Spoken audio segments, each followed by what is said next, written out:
முனையந்திரையன்பட்டி கிராம மகாமாரியம்மன் ஆலய திருவிழாவில் முத்துப்பல்லக்கில் அம்மன் வீதி உலா வந்து பக்தர்களுக்கு அருளாசி வழங்கினார். அரியலூர் மாவட்டம் உடையார்பாளையம் அருகே உள்ள முனையந்திரையன்பட்டி கிராமத்தில் பிரசித்தி பெற்ற அருள்மிகு மகாமாரியம்மன் கோவில் உள்ளது. இந்த கோவில் தேர் திருவிழா முன்னிட்டு விழாவின் ஒரு பகுதியாக இரவு முத்துப்பல்லக்கில் அம்மன் வீதி உலா வந்து பக்தர்களுக்கு அருள் பாலித்தார். சுமார் 60 அடி நீளமும் 20 அகலமும் கொண்ட சிறப்பு முத்துப்பல்லக்கில் அம்மன் வீதி உலா நடைபெற்றது. இவ்விழாவை முன்னிட்டு மகாமாரியம்மன், காத்தவராயன், விநாயகர் சுவாமிகளுக்கு சிறப்பு அபிஷேகம் நடைபெற்று தீபாராதனை நடைபெற்றது.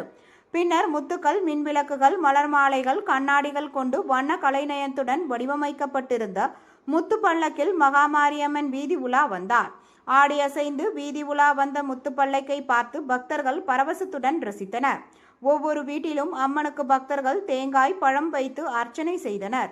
விடிய விடிய முக்கிய வீதிகள் வழியே உலா வந்த முத்துப்பல்லக்கு இன்று அதிகாலை கோவில் நிலை அடைந்தது. முனையந்திரையன்பட்டி கிராம மக்கள், சுற்றுவட்டார கிராமங்களை சேர்ந்த திரளான பக்தர்கள் திருவிழாவில் கலந்து கொண்டு மாரியம்மனை தரிசனம் செய்தனர்.